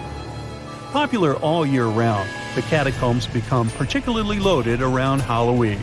People organize special parties or events near the place too. But the most bizarre thing was offered by the catacombs themselves through Airbnb. The famous rental service allowed 2 guests to sleep in the catacombs. They were offered a bed for Halloween night and breakfast. Upon checking in, they were told tales and the history of the catacombs. This way, they went to bed fully aware of the fact that they were sleeping among the remains of 6 million people. Yes, it remains to be seen. Rikat structure is a giant formation in the Sahara that looks exactly like a giant bullseye. It's so wide that you can see it from space. Even the CIA got interested in it. In 1965, they planned a flyover looking for geomagnetic anomalies. The findings are still classified. Perhaps the theories are true, and this place is truly the lost city of Atlantis. Now, Atlantis supposedly sank beneath the waves, but recent discoveries are pointing us in a different direction. This is an ancient story that goes far back in time, and Plato was the first to mention it. The place had loads of greenery and a curious structure. 3 concentric circles of land surrounding 2 circles of water. 2 key quotes from Plato's writing suggest that Atlantis might not have been a typical island in the middle of the ocean. Plus, Atlantis had a major influence from Africa and Europe, challenging the idea of it being in the Atlantic. It turns out that the Eye of the Sahara and Atlantis look alike. When astronauts saw the Eye of Sahara from above, they initially suspected a meteorite impact crater. But the rings of the structure matched the layout described of Atlantis. More importantly, the Sahara wasn't always a desert. It turned from a tropical region into a desert around 11,000 years ago. Researchers found evidence of a massive river called the Tamaracet that could have sustained a community. This river flowed toward the Rikat structure, aligning with Plato's description. The Trans-Saharan Seaway ran through the Sahara 50 to 100 million years ago. The sea allegedly destroyed Atlantis around 11,500 years ago, likely due to a rapid rise in sea level caused by the end of the Ice Age. NASA's worldview imagery shows patterns consistent with this theory. Those concentric rings might be a key to unlocking the secrets of our planet's evolution over millions of years. They're shaped by erosion on resilient rock layers, creating a spooky pattern of ridges and troughs. The central peak stands proud at 1,300 feet. The central part has undergone a significant erosion makeover, revealing a circular structure with a raised peak. Unlike impact craters, the Eye of the Sahara flaunts a striking balance and symmetry. Some say it results from rock uplift, sculpted by wind and water. Others think it's an ancient anticline, eroded to reveal its concentric glory. Then there's a salt diapir theory, suggesting that salt's buoyancy sculpted this beauty. Dating techniques have proved that it formed 541 to 252 million years ago, give or take a million or two. Ancient tools are scattered around the outer rings of the structure near riverbeds. Some older stone tools have also been spotted in the same areas. And still, even though some spear points from the Neolithic period have been found, there aren't many signs that people were living there back then. The area seems to have been used for short-term activities like hunting and making tools. There are other unearthly mysteries that haunt our world. One such enigma is in Norway, the ominous Hessdalen light phenomenon, also known as the Valley of Lights, leaves scientists confused. This valley is 10 miles wide. It's quite isolated, but a peculiar blue box sits high on the hillside, equipped with cameras scanning the valley. The unsettling saga began in the 1980s, when the night sky over Hessdalen erupted with burning fireballs, a recurring spectacle that sent shivers down the spines of those who witnessed it. This wasn't a fleeting occurrence, rather it became a regular thing. Terrified locals reported encounters with these unexplained luminous phenomena, some of which happened near their homes. Unease spread like wildfire. At its peak, there were about 20 sightings every week. The phenomenon made its way into newspapers, magazines, and media worldwide. Soon, people flocked to the valley, hoping to see the lights themselves. In 1984, experts joined the fray, armed with sophisticated instruments like magnetometers, radiometers, and other ometers. What they encountered was mind-bending, lights that defied explanation. Some moved at a leisurely pace, while others raced through the sky at an astonishing 19,000 miles per hour. People tried to explain these lights: airplanes, distant reflections, ball lightning, satellites, planets, meteors. But the speed and how these lights danced ruled out all those theories. We're slowly approaching another mysterious place. This is the greatest subglacial lake among Antarctica's 675 known lakes. It can easily hide unknown life forms. This lake is beneath the East Antarctic ice sheet. Dive about 2.5 miles under the ice, and there you'll see Lake Vostok, located at 1,600 feet below sea level. This lake is 155 miles long and 31 miles wide at its broadest point. With an average depth of 1,400 feet, it's also the world's sixth largest by volume. It's like an underwater city with lofty pillars and deep basins. The secret lake was discovered in 1993, yet it had been waiting to be found down there for over 2,000 years, collecting ancient secrets. In 2012, scientists drilled through the ice, creating the longest ice core ever. They pierced the ice all the way to the lake's surface. The year 2013 brought an unexpected twist when the tranquil waters erupted during the extraction of an ice core, mixing with drilling fluids. Then they got a pristine water sample in 2015. Some believe there might be previously unknown life forms down there, since it's a fossil water reserve that's been untouched for millions of years. That could be a lot like those speculated ice-covered oceans on moons like Europa and Enceladus. It all started with a theory in the 19th century, suggesting fresh water lurking under Antarctic ice sheets. Then, in 1955, seismic soundings hinted at a subglacial lake, and by the 90s, satellite data confirmed Lake Vostok's existence. Now, Lake Vostok isn't alone. In 2005, they found an island in the middle of the lake. Then, two smaller lakes joined the party. They suspect that a secret network of subglacial rivers might link these lakes. Now, very far away from Antarctica, in Venezuela, Catatumbo lightning presents a sinister light show at the junction of the Catatumbo River and Lake Maracaibo. This unsettling lightning phenomenon happens at about 140 to 160 nights a year, going on for 10 hours a day, and can flash up to 280 times in a single hour. The frequency of this lightning show changes with the seasons and from year to year. There was a break between January to March in 2010, causing a bit of worry that it might vanish forever. As the sun sets, winds from the east start picking up speed. The strong wind is called a nocturnal low-level jet, like what you see in the Great Plains of North America. These winds bring moisture, mostly from the Caribbean and the lake itself. This humid air hits high mountain ridges, causing thunderstorms to form over the mountains. Thanks to the ongoing wind situation, more thunderstorms appear as the night goes on. This pattern repeats itself, and is why this area has the highest annual lightning rate globally. The next place scientists cannot explain is in China. That is the Longyou Caves. They have lofty slanted roofs and sturdy pillars. The spot remained hidden for centuries.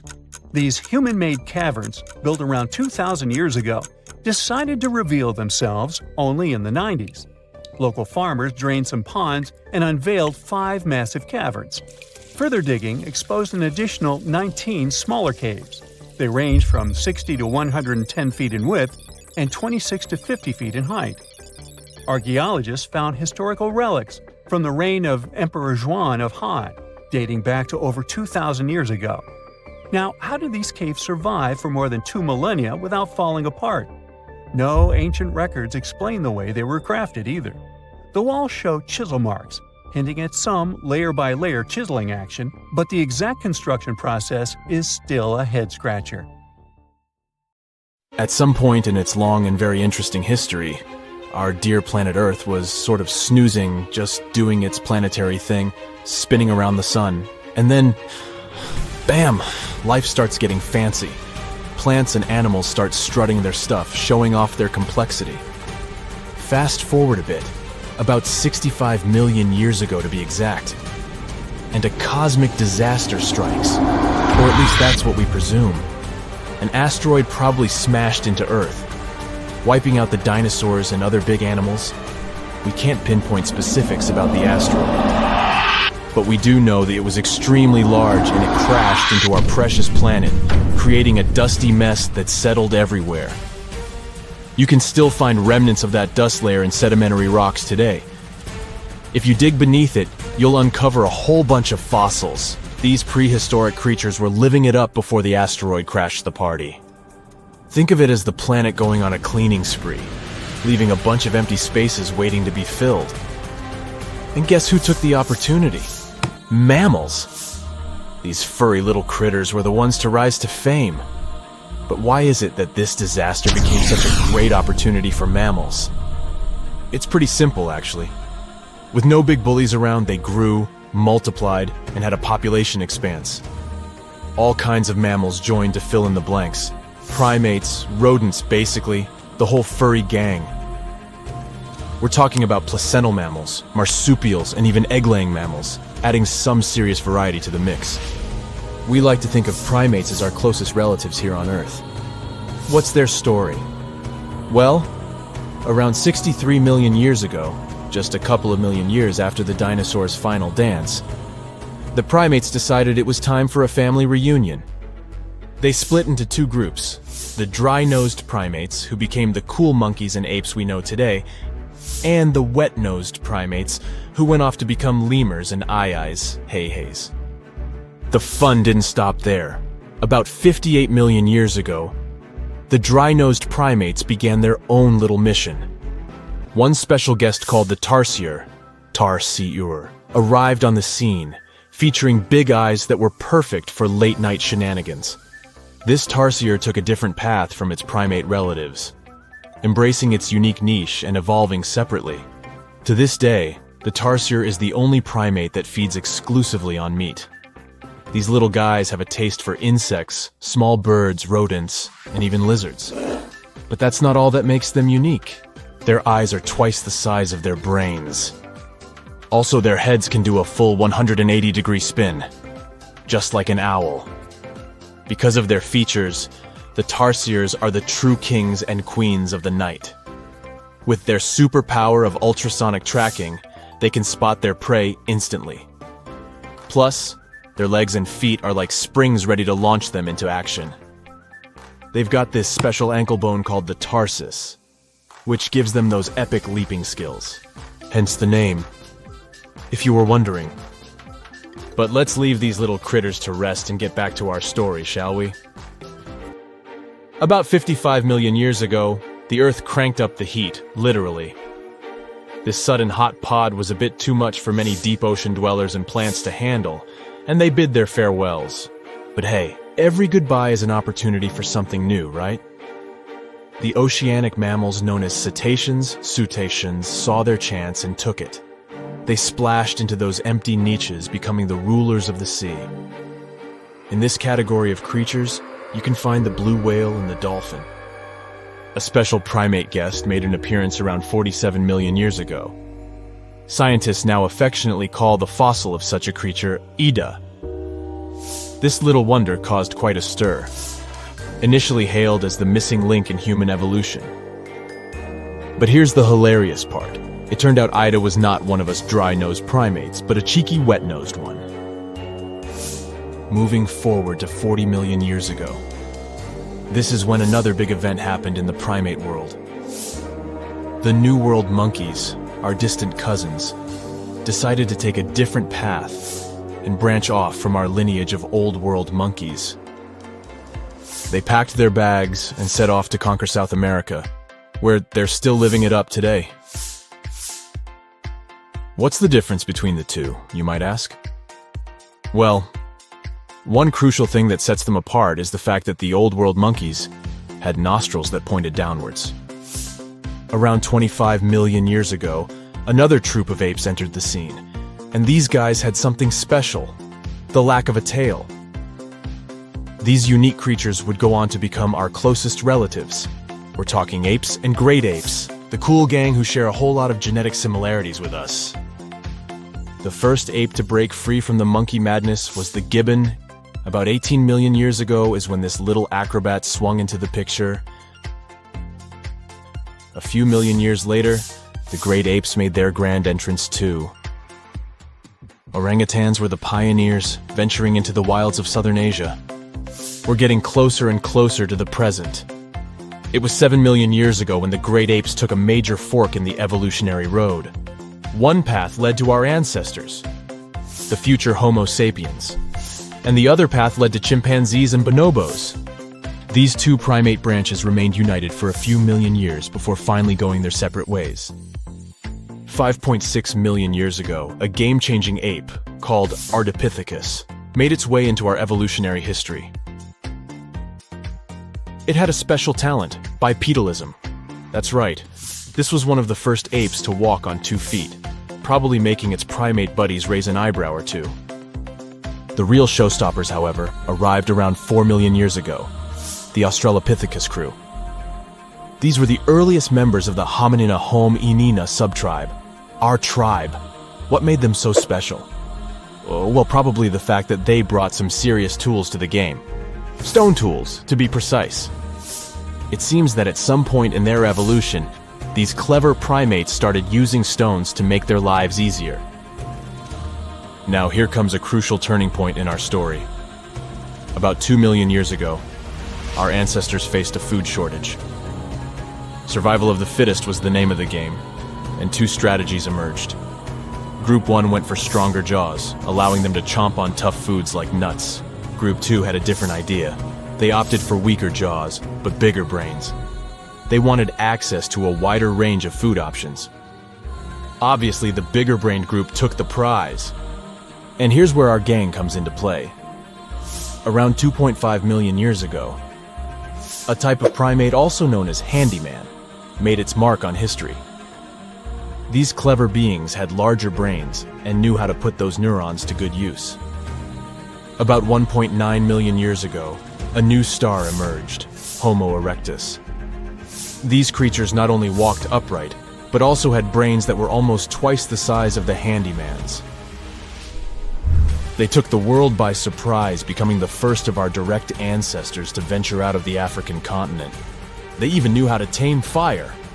Approximately 700,000 years ago, the world witnessed a culinary revolution. The earliest evidence of cooking appeared. And around 500,000 years ago, our ancestors decided it was time to become a bit more fashionable, donning the first evidence of clothing. Our very own species came to be just 300,000 years ago. Told you we were late to the party. But the world was never the same after the appearance of Homo sapiens, the anatomically modern humans. Alongside our other relatives, we emerged, ready to conquer the world with our innovative minds and complex societies. The exact path of our evolution remains a bit of a mystery. But what we do know for sure is that Neanderthals joined the party around at some point too. As Homo sapiens flourished, so did our capacity for language. Modern speech is believed to have emerged almost hand in hand with our species. We started expressing ourselves, sharing stories, and shaping the world with our words. So, there you have it. It took 13.8 billion years of cosmic history for humans to make their entrance. Think about it. 99.998% of the time since the Big Bang, we weren't even around. Our species, Homo sapiens, is the toddler of the Earth's family, existing for just the tiniest fraction of the universe's timeline. Yet, in this blink of an eye, we've managed to unravel the entire story that led to our existence. The story won't end with us.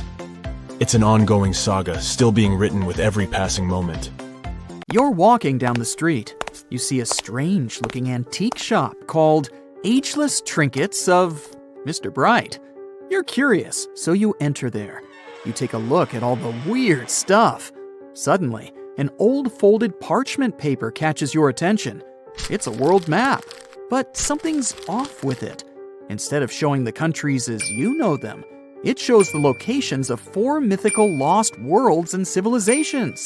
Mr. Bright, the shop owner, comes next to you after realizing your shock. This map won't let you find these places or anything, but I can explain to you the legends behind them if you want, he says. Let me begin with Atlantis. You might know it as Aquaman's underwater kingdom, but Atlantis, the fictional island, was actually first introduced in 2 of Plato's works. According to him, Atlantis was a highly advanced civilization that existed about 9,000 years before his own time, and its story had been passed down by poets, authors, and others. He wrote about Atlantis and its citizens to give a moral lesson and to teach about the dangers of arrogance, as well as the eventual downfall of those who are after too much power. In his dialogues, Plato stated that Atlantis was a great and powerful empire that was respected in all parts of the world. It was founded by beings who were half deities and half human, and became a great naval power after a while. Being an island filled with gold, silver, and other precious metals certainly helped their case. But besides that, it was also known for its breathtaking architecture and state-of-the-art technology, as well as its countless rare and exotic wild animals. Atlanteans were proud of their great achievements and the perfection of their civilization, but their excessive pride was going to bring their downfall. They believed they were so superior that they could gain control over any nation. This led them to launch a series of invasions.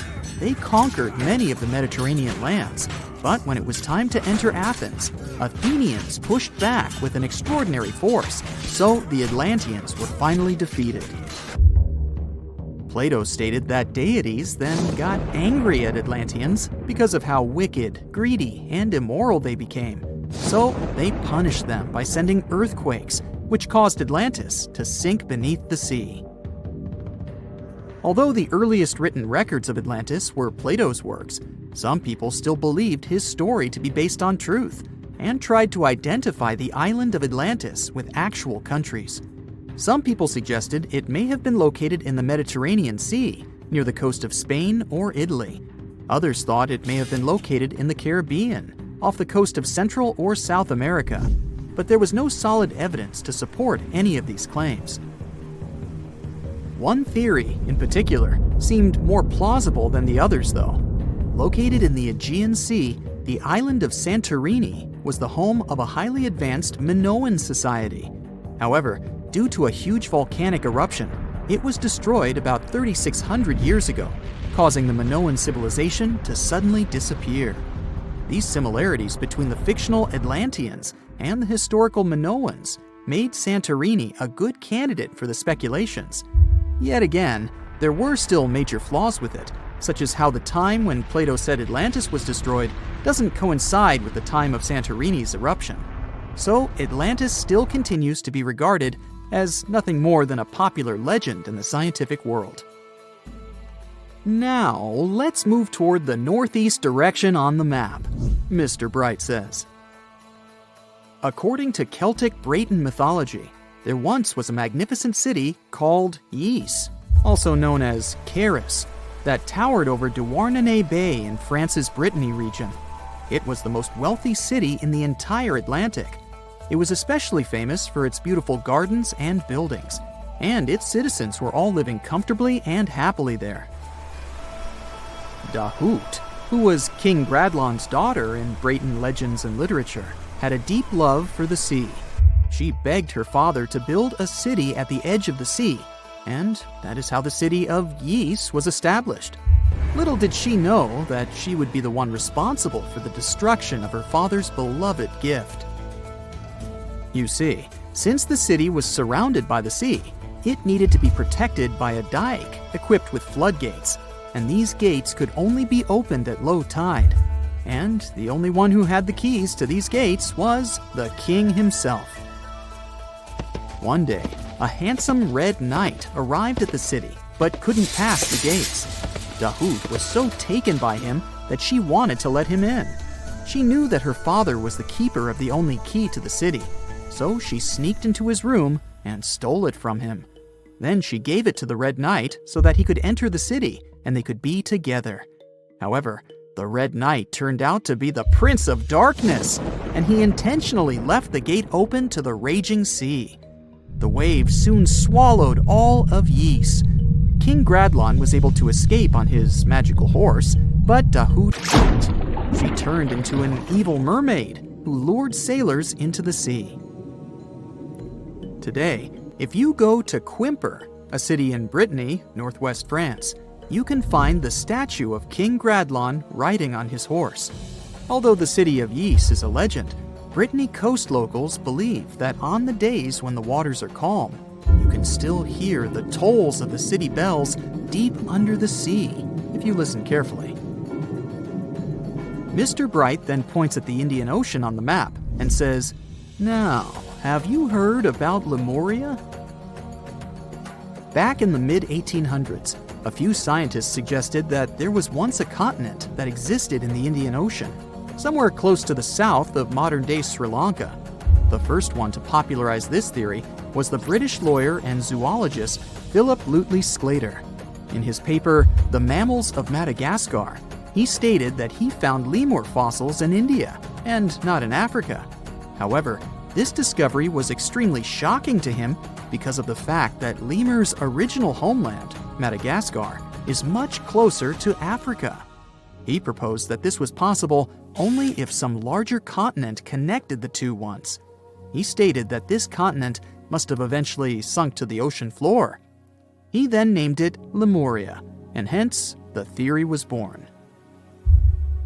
People who came after Sclater took his theory a step further and thought that Lemuria was also the home of an extinct race of humans called Lemurians, who had 4 arms and enormous bodies, and were also the ancestors of modern-day humans, as well as lemurs. Of course, as new scientific discoveries were made on plate tectonics, evolution, and the study of DNA, the theories regarding the fictional continent called Lemuria were debunked. The last fictional land on the map is Agartha, Mr. Bright says. Taking its roots from Eastern mysticism, one legend says there's a kingdom called Agartha that is located deep beneath the surface of the earth. It's where all 4 corners of the world are connected by paths and tunnels. It is said that there's a secret entrance into Agartha hidden in the Gobi Desert, and it's built by Agarthans themselves using advanced technology that can't be detected by us, the surface folks. According to some beliefs, Agartha exists to counterbalance the energies of those who live above the surface. While we live in a state of rush and heightened emotions, this world beneath us is the total opposite.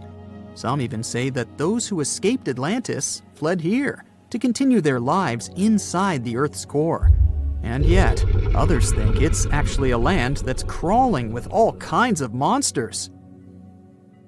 But there's no need to be scared, since modern science proved Earth's core is not actually hollow and is a solid hot iron ball. So you can cancel your journey plans to the center of the Earth if you've made any. Thanks, Mr. Bright. Imagine you get to be an archaeologist for the day. You'll travel the world to solve the mystery of long-lost civilizations that disappeared without a trace. Grab your chisel and fedora, and let's go.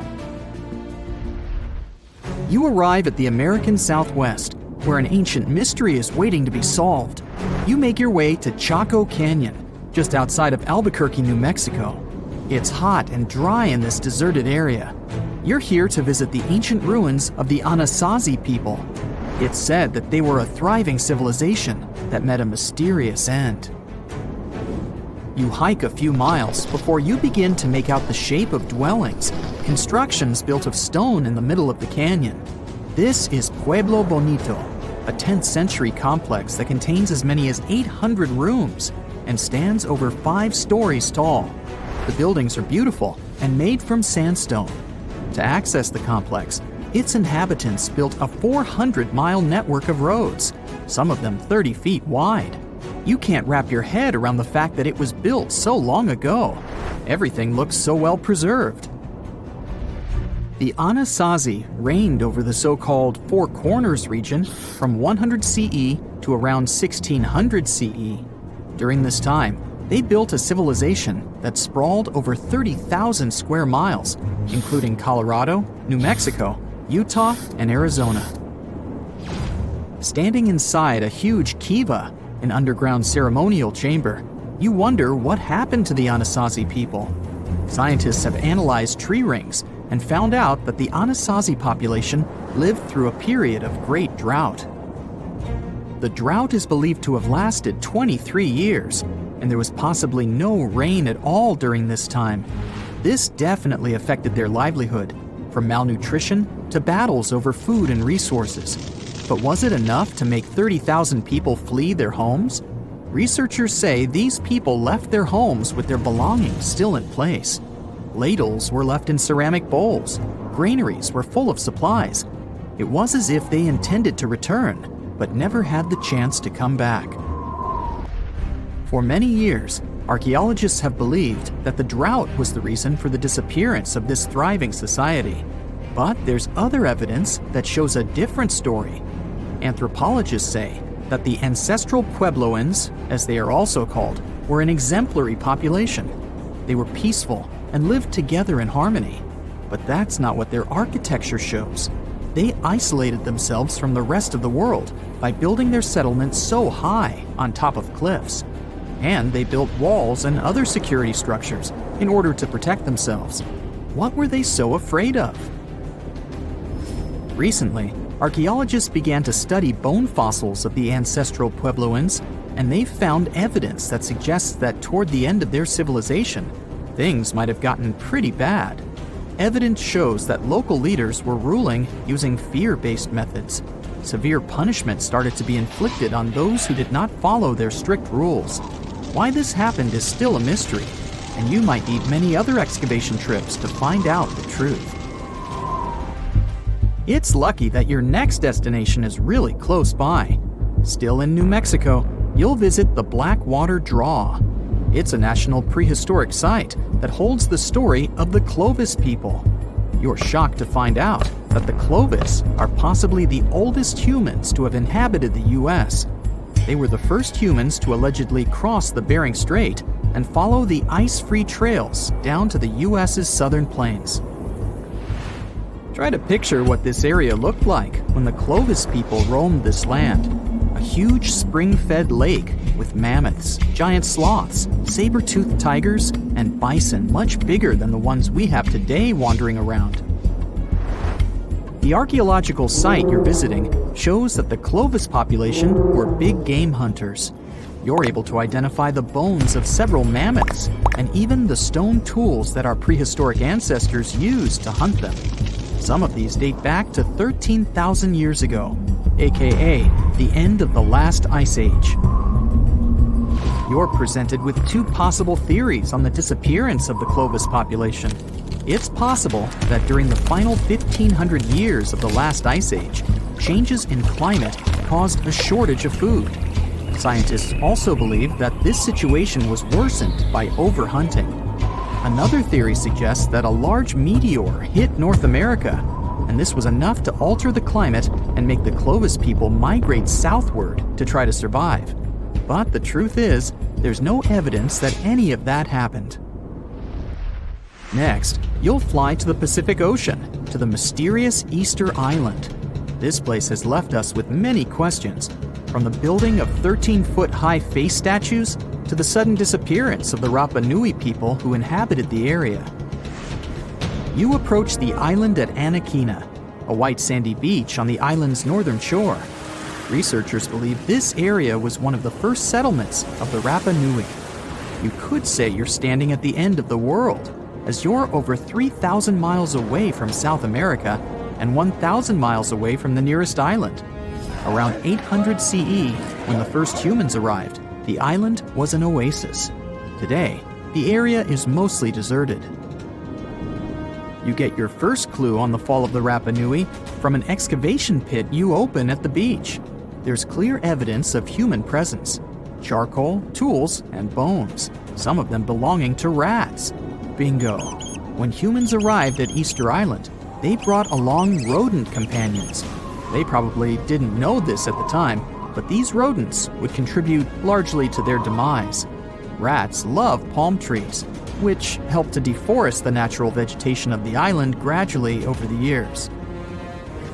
But there's another clue. Looking into genetic data, you discover that South Americans came into contact with the Rapa Nui around 1722.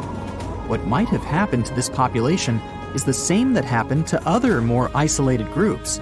The contact with foreign groups brought about diseases that possibly led to the end of the Rapa Nui. To finish off your trip, you're headed to Cambodia. The country was once home to the Great Khmer Empire from the 9th century CE to the 15th century CE. The ruins of this place are magnificent. Your main excavation site is the Plains of Angkor, built alongside the Mekong River. This huge site was the most important Khmer city at the time. Just FYI, Angkor actually means capital city in the Khmer language. The Khmer were able to build a huge network of roads connecting Angkor with the rest of the empire. And it's believed that up to 1 million people were spread throughout the Khmer Empire at its peak days. It was the largest pre-industrial city in the entire world. It's comparable in size to modern-day Los Angeles, just so you can get an idea. The Khmers were also master builders and engineers. They managed to build a complex irrigation system that helped their rice farming through the centuries. And to connect their cities, they built almost 500 miles of intricate highways and bridges. Oh, and not to mention the complex architecture of their religious buildings, such as Angkor Wat, one of today's most visited tourist sites in Cambodia. It took over 30 years to build, and it spreads over almost 500 acres. Back in the day, its towers were probably decorated with gold, but today, the site is a maze of vine-covered temples. Like your fellow researchers that came here before you, you're unsure of what caused this civilization to be wiped off the map. One possible guess has to do with the climate in the region. Strong monsoons might have caused massive floods and severe damage to the infrastructure, especially to the water system the Khmer people heavily relied on to survive. But another reason could have been regional conflict and immigration. Toward the end of the 15th century, the empire started to decline in numbers, and this could have weakened its strong power. You might not go home with many answers, but you've certainly learned a lot, huh? The ancient Indian texts mention beautifully decorated chariots or entire palaces called vimanas that could take off and, in a matter of seconds, fly away as far as space. Some people believe these vimanas only existed in Indian mythology, but it's also possible that they were based on a real technology that had been lost over the centuries. According to the Vedas, ancient Indian religious texts, there was the elephant vimana with several engines and many other types named after animals and birds. There was one for local travel, one for visiting different countries, and one for traveling to the moon and various planets. They could develop a great speed. One vimana had the superpower of invisibility. Another one was shaped like a sphere and was built on the winds produced by Mercury. This vimana was said to generate an enormous ray like the sun and make noise like the storm's thunder. All the vimanas were unbreakable and perfect for attacks on foes. Now, to operate a vimana, you'd need to know a lot of stuff, pretty much like today's airplane pilots. 32 secrets in total. They'd cover the aircraft structure and the secrets of taking off and maneuvering without crashing. That's a good thing. The pilot was also expected to know how to be seen and unseen, how to be hidden, how to be quick, how to manage contractions and expansion, and many other tricks. To hide the flying machine from foes, the pilot was instructed to move to the 8th atmospheric layer above the Earth and use the power of dark solar rays. This instruction might sound a bit weird, but there were others, more realistic ones, which still make sense in modern aeronautics. There are sections of ancient texts on the vimanas that focus on details like flight paths, pilot training, navigation, and even suitable clothes for pilots and recommended food for long flights.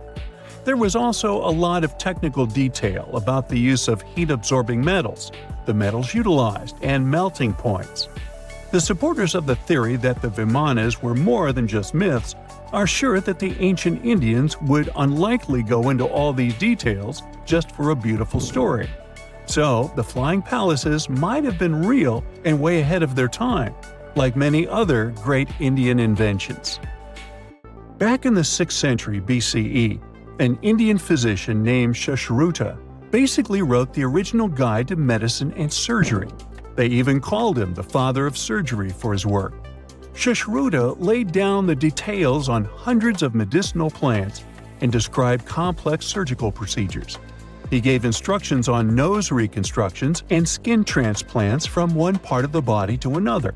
The original method of rhinoplasty, which involved taking a piece of skin from the forehead to reconstruct the nose, is still used today. But back then, it had a slightly different purpose than surprising your followers on social media. Those nose jobs helped out folks who had lost their noses as punishment for crimes or in fights. Now you gotta thank an ancient Indian math prodigy for the invention of zero. It might not seem like a big deal, but without it, we would have no binary system and no computers. People before the 5th century CE were only thinking about some sort of a sign to indicate nothing. The invention made addition, subtraction, and other mathematical operations a whole lot easier. You can see the oldest zero in existence carved in the wall of a temple in Gwalior, India. The Indus Valley Civilization was using rulers in 1500 BCE and earlier. Made from ivory, these rulers were found during excavations in what is present-day Pakistan and northwestern India. They were widely used in architecture with amazing accuracy. They had units corresponding to slightly over 1 inch that were marked with precise subdivisions within 5/1000ths of an inch. The next invention is more of a concept than a physical item. Standardization is all about setting the rules based on a bunch of people, things, or interests. One of its cool applications that we've all gotten used to is standard weights. Whether you're using pounds or kilograms, you need these universal measurements for weight, right? For this, we owe a big shout-out to the merchants from the Indus Valley Civilization who lived around 4,000 years ago. They were measuring everything from food grains to fancy luxury goods using these standardized weights. And their weights had decimal and binary mathematical systems going on. They didn't have high-tech gear, but they pulled off some serious precision using complex calculations and even sand for construction. Their art of standardization made its way to Persia and Central Asia, basically becoming the global weight-watching standard. So if yoga is your go-to exercise, you definitely have a personal reason to appreciate the ancient Indian geniuses. Over 5,000 years ago, during the rule of the Indus-Sarasvati civilization in northern India, yoga was first mentioned in the Vedas. Yoga was refined and shaped over the centuries until it grew into a massive teaching with over 200 sacred writings dedicated to this way of obtaining enlightenment. At the beginning of the current era, yoga got a new trajectory thanks to a Hindu writer who laid down a system of yoga in his text, the Yoga Sutras. It became a whole-body rejuvenation, a life-extending practice with poses that you are still doing on the mat today. Yoga has reached the Western world only in the 19th century, and it caught on like wildfire. Chess, the all-time top game for intellectuals, is also an Indian invention. Its ancestor was called Chaturanga, and it was a strategic board game that started gaining popularity around 3,000 years before the current era. This early Indian version of chess was played by 4 people, not 2, and had 64 squares. Each player had 8 pieces, ranging from pawns to kings, bishops to knights, and there was no standard 6-faced dice. They rolled with an oblong one. Players facing off were actually allies, forming 2 teams based on the direction they sat. Chess, that we know and love today, was first mentioned in ancient Indian literature in a legend. It said that the wife of a villain called Ravana had invented the game to amuse him. Now, the word shampoo comes from the Hindi word, which means to soothe or knead. The substance was invented in India in 1762 and was originally used for head massages, hence the name. The first shampoo was made of natural oils and herbs. British traders fell in love with the idea and brought it back with them to England. It took years for the original head massage oil to evolve into shampoo as we know it today, but it's still an Indian invention. Unlike the ancient Greeks, who wore animal skins, the Indians started cultivating cotton back in the 5th and 4th centuries before the current era. They used cotton threads to produce fabrics that soon became a huge hit in the Mediterranean and beyond. Jute and wool also have their origins in India. Cashmere, the finest and most exclusive type of wool, actually comes from the Kashmir region of India. Buttons that sit proudly on that cashmere cardigan of yours also have ancient Indian origins. Some 5,000 years ago, the Indus Valley civilization started cutting seashells into geometric shapes with tiny holes in them. First, they were just decorations, but then people started using them to fasten clothes. Now, when you think about radio communication pioneers, Marconi's name usually steals the spotlight. He got a Nobel Prize in Physics in 1909 for his groundbreaking radio work. But there's an unsung hero in the radio waves game, and his name is Sir Jagdish Chandra Bose. He spilled the beans on radio communication way back in 1895. He shot an electromagnetic wave across 75 feet at the town hall in Calcutta, and it went through walls, rang a bell, and even set off some gunpowder. Marconi took a page from Bose's book, using his invention, the Mercury Coherer, as a blueprint for his own two-way radio. Bose didn't patent his genius creation, so he only got his credit a century later. In 1850, French scientist Auguste Mariette went to Egypt looking for manuscripts, but accidentally found a head of a sphinx sticking out of the dunes. He cleared the sand and figured out the sphinx was guiding the entrance to some underground construction. Several months later, he finally entered the Serapeum of Saqqara. Inside, he found an enormous granite sarcophagi with remnants of 64 bulls. Scientists are still amazed by the tech that the ancient Egyptians used to transport those enormous boxes. The Serapeum was built around the year 3000 before the Common Era. It was an underground tomb built to honor the sacred Apis bulls of ancient Egypt. It had a long hallway, almost 500 feet long, with giant stone rooms on both sides. Some of the sarcophagi weighed as much as 50 average cars, and all of them were made with super precision, with exact 90-degree angles. These sarcophagi were beautifully decorated with hieroglyphs and carvings that told stories about the lives and importance of the Apis bulls. Now, there are 24 sarcophagi left. In ancient Egypt, Apis bulls were very special animals connected to the deity Ptah. They thought the bulls carried Ptah's spirit and wisdom, helped the pharaoh, and protected the Egyptians. Priests looked for special markings on young bulls to find Apis bulls. It could be a white triangle on its forehead, which symbolized divine light, a shape on its back like a vulture's wing, and a scarab shape under its tongue, which stood for rebirth. If a bull had these signs, they believed it was chosen by Ptah and treated it like royalty. The chosen bulls lived in a special temple in Memphis, the city where they worshipped Ptah. They received the best care and offerings from visitors who wanted their blessings. When an Apis bull passed away, it was treated with great honor and mummified. When Mariette entered the Serapeum, he noticed traces of rollers on the gallery's floor and found 2 wooden horizontal winches. Each had 8 levers. Later, other explorers saw double rails. The burial chambers were lower than the hallway floor. To get the boxes into place, workers filled the chambers with sand so the sarcophagi could be rolled in straight. Then they slowly removed the sand to gently lower the boxes into perfectly cut spaces in the bedrock. A carved stone sign found in the Serapeum said it took 28 days to move just one sarcophagus and its lid into its spot during the time of Ptolemy II.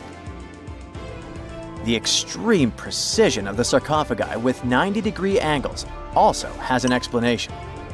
Ancient Egyptians wrote texts, or rather, papyrus, on geometry a long time ago. It shows that they knew the approximate number pi and could calculate the volume of a pyramid with its top cut off. If they could figure out complicated math like that back then, it makes sense that they could also carve perfectly flat surfaces 500 years later. All this sounds pretty legit, but some people think certain things don't add up here. The size of boxes is way larger than the size of bulls, yet they buried pharaohs in tiny coffins that barely fit their bodies. The sarcophagi are made out of granite with crazy precision, and they could have just used limestone, which would have made things way easier.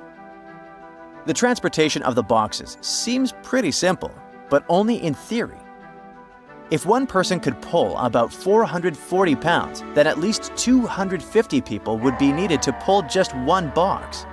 The tunnels in the Serapeum are really narrow, only about 2 feet wider than the boxes themselves. There's no way hundreds of people could have squeezed into those tight spaces to pull the boxes. And even if they did, how would they turn the box in the cramped corridor, lower it into its niche, and place it perfectly in the middle?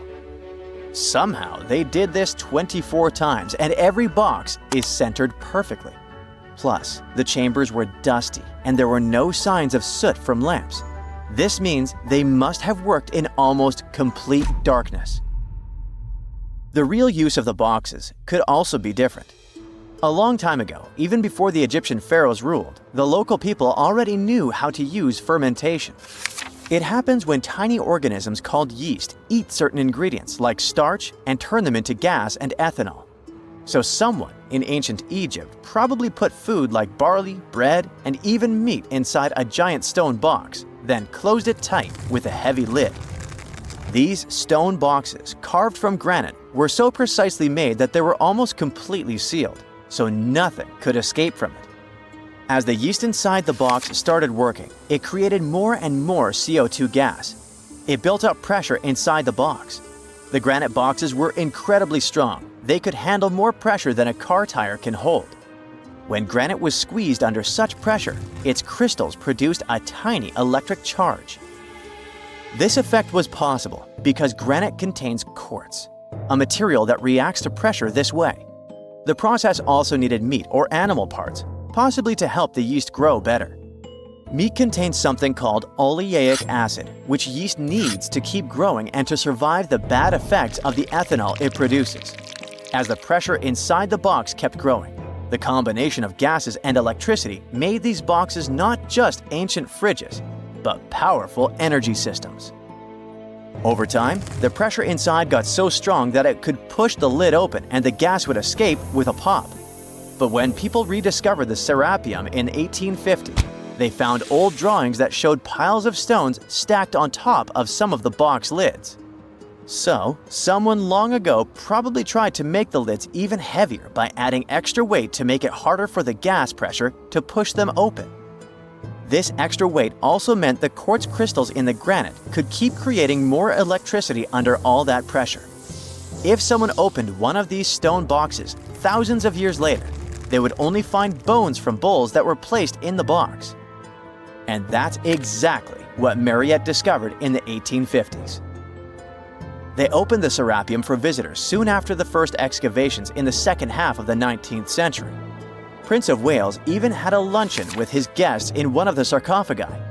Sands and earthquakes made the site inaccessible for a while, but now you can visit it again and try to solve the mystery yourself.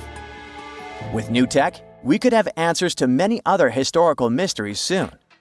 A team of scientists at Chicago's Field Museum of Natural History recently used a special CT scanner to learn more about ancient Egyptian mummies without unwrapping them.